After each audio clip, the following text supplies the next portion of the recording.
కేసీఆర్ ప్రభుత్వంలో గౌరవ అందశ్రీ గారి పాట కోసం కానీ దానికోసం కానీ ఏం జరగలే. ఇప్పుడు కాంగ్రెస్ ప్రభుత్వం ప్రభుత్వంలో పాటకు పట్టం కట్టింది, రాష్ట్ర గీతం అయింది. సార్ని కూడా గౌరవించారు దంపతులు. అందశ్రీ అన్న పాట నేనే రాసిన చెప్పుకున్న దుర్మార్గుడు అవునా కదా స్టేజ్ మీద. అవును, నేను అందులో సవరణ చేసిన నేను పెన్ను పట్టుకొని ఆ రోజు రాత్రి అర్ధరాత్రి నేను గిలాసులో పోసుకున్న తర్వాత వచ్చిన ఒకే ఒక్క వాక్యం జయ జయ హే తెలంగాణ ఇవ్వడానికి చెప్పుకుంటారు. అందుకే అంత ధిక్కారం చూపించింది. అంత గరి ఇగో అన్న పాట రాసే తెలివి అనేది, పాట రాసే తెలివి అనేది. పాట రాసుడు కాదు, నువ్వు పాట నడు చక్కగా ఫస్ట్, పాట తర్వాత ముచ్చట. పాట మీద చక్కగా నడు అంటారా నేను. అవును, సరే. ఇప్పుడు ఇప్పుడు ఎట్లా ఉండబోతుంది అనుకుంటున్నావా నువ్వు? అంటే ఆశతో ఉన్నావా, జరుగుతుందన్న ఆశయంతో ఉన్నావా? ఖచ్చితంగా పక్కా ఇందిరమ్మ రాజ్యం అనేది చూపిస్తారు. అంటే ఇప్పటికే ఏం లేదు, బిల్కుల్ కేసీఆర్ వాళ్ళు ఎగనాకిరు, అంత కష్టమే ఉన్నది. కష్టంలో ఉన్నదాన్ని కొంచెం కూడుపుకుండా రావాలి, పథకాలు నెరవేర్చాలి, తెలంగాణను మళ్ళీ పునర్నిర్మించాలనేది ఒక ఉద్దేశం నడుస్తున్నది. అంటే కవిగా ఇప్పుడు కాంగ్రెస్ వాళ్ళు చేయకపోతే ఆపోజిట్ వాడగలుగుతావా? తప్పకుండా ఉద్యమం చేయాల్సి వస్తుంది. నీ మీ ద్వారా మాటిస్తున్నా.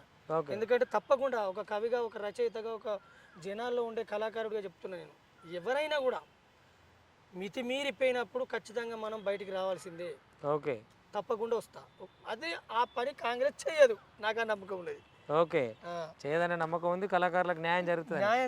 కళాకారులకే అని అడుగుతలేను ప్రతిసారి, యావత్ తెలంగాణ ప్రజలకు ఏదైతే అంటే వాళ్ళు ఏదైతే మార్పు కోరుకొని ప్రజలే తీర్పిచ్చి కాంగ్రెస్ని కూసబెట్టిండ్రో అది జరుగుతుందా? లేకపోతే ఇప్పుడు కేసీఆర్ చేసినట్టే వీళ్ళని వాళ్ళని కలుపుకొని కలిగి మిలిగి చేసి మళ్ళీ ఏ మాట అంటే ఎప్పటాట లెక్క జరుగుతుందా అనే అపోహ నడుస్తున్నది. ఇప్పుడు అలాంటిది ఏం జరగదన్న. కాకపోతే కొంతమంది కొన్ని శక్తులు ఏవో కుయుక్తులు చేస్తాయి. ఆ శక్తులకు కొన్ని యూట్యూబ్ ఛానల్ కూడా ఉన్నాయి, మనం డైరెక్ట్గా చెప్పలేము కొన్ని పేర్లు. ఆ జర్నలిజం ముసుగులో కొన్ని అన్యాయాలు కూడా జరుగుతాయి. నేను జర్నలిస్ట్ అన్నలను మనం చాలా గౌరవిస్తాం. ఈ సొసైటీకి ముందు ఒక ఉద్యమతారగా నిలబడాలంటే, ఒక జనాలను నడిపించాలంటే ఎవరు? జర్నలిస్టే.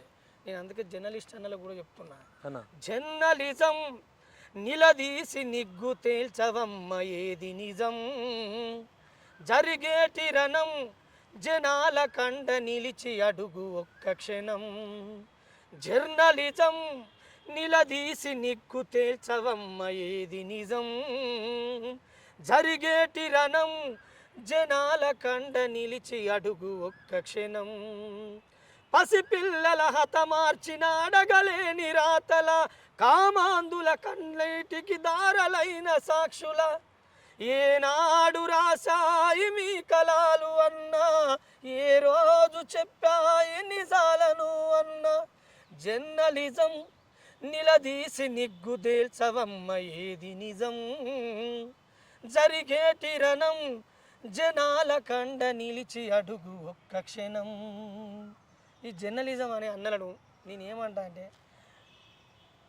కొన్ని వాస్తవాలు చెప్పండి, కొన్ని నిజాలు చెప్పండి.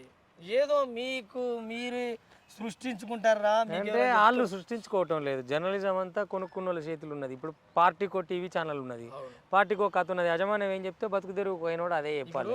పార్టీకో టీవీ, పార్టీకో ఛానల్, పార్టీకో పేపరు. నమస్తే తెలంగాణలో నవ్వుతున్న పేపరు, దొరది తప్ప అందులోన ఉండదు ఏ మ్యాటరు, నమస్తే తెలంగాణలో నవ్వుతున్న పేపరు. నువ్వు మా చంద్రికాకని పగబట్టినావు అంటే ఇప్పుడు నమస్తే తెలంగాణ పేపర్ ఎవడో చదువుతాడా అంటే చదువుతాడా అంటే దాని ఉపయోగాలు లేవు. చదువుతాడు వాళ్ళ భక్తులు ఎవరు?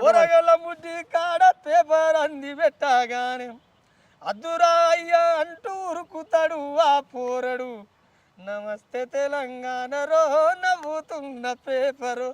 అంటే ఆ బొమ్మలకే ఆ పేపర్ పెద్దది, కటౌట్లు, బొమ్మలు, ఆ రాతలు, ఆ డ్యాములు, వాళ్ళ కథలు వేరే. అంటే ఈ సోషల్ మీడియా వచ్చినాక కూడా ఒక వికృత రూపం దాల్చింది అందులో. అంటే మంచి చెప్పేటోళ్ళు కొంతమంది అయితే ఆ మంచి చెప్పేటోళ్ళని ఎట్లా ముంచాలని 25% అయింది. అవును, ఇప్పుడు 75% ఆగం ఉన్నది వ్యవస్థ.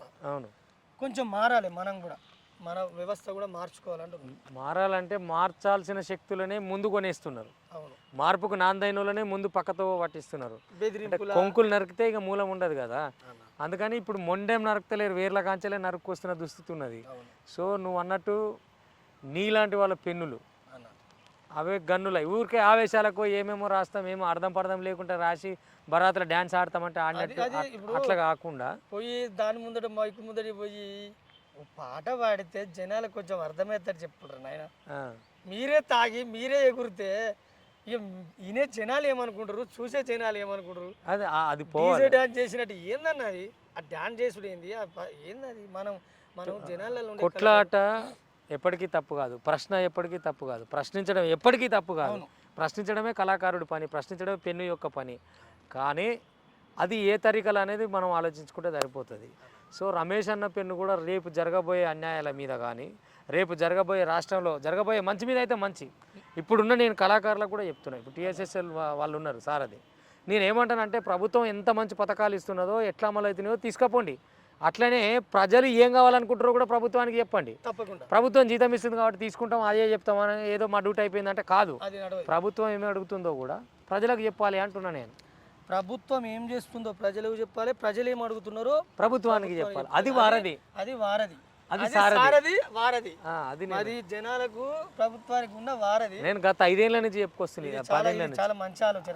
ఇది ఉండాలి, ఇది ఉండాలి, ఇది కళాకారుల దగ్గర. అది ఇక మేము డప్పేసుకొని కొడతాం, నింగి నుండి జారిపడ్డ చంద్రుడు అంటాం, సన్న బియ్యం చిన్న బియ్యం ఇవన్నీ బంద్ చేసుకోర్రి.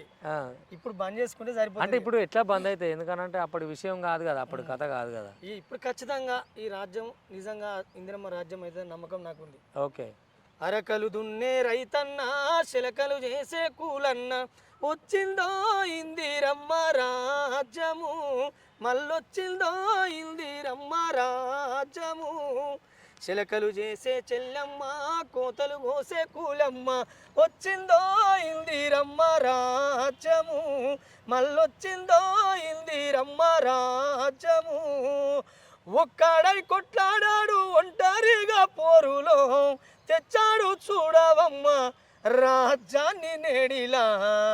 అరకలు చేసే రైతన్న, దుక్కులు దున్నే కూలన్న, వచ్చిందో ఇందిరమ్మ రాజ్యము, మళ్ళొచ్చిందో ఇందిరమ్మ రాజ్యము. ఇంతే అద్భుతంగా, ఇంతే సంతోషంగా ఖచ్చితంగా రాబోయే రోజులలో పాటలు రాస్తాం. ఎందుకంటే ఖచ్చితంగా ప్రభుత్వం ప్రజలకు అండదండగా నిలబడుతుంది.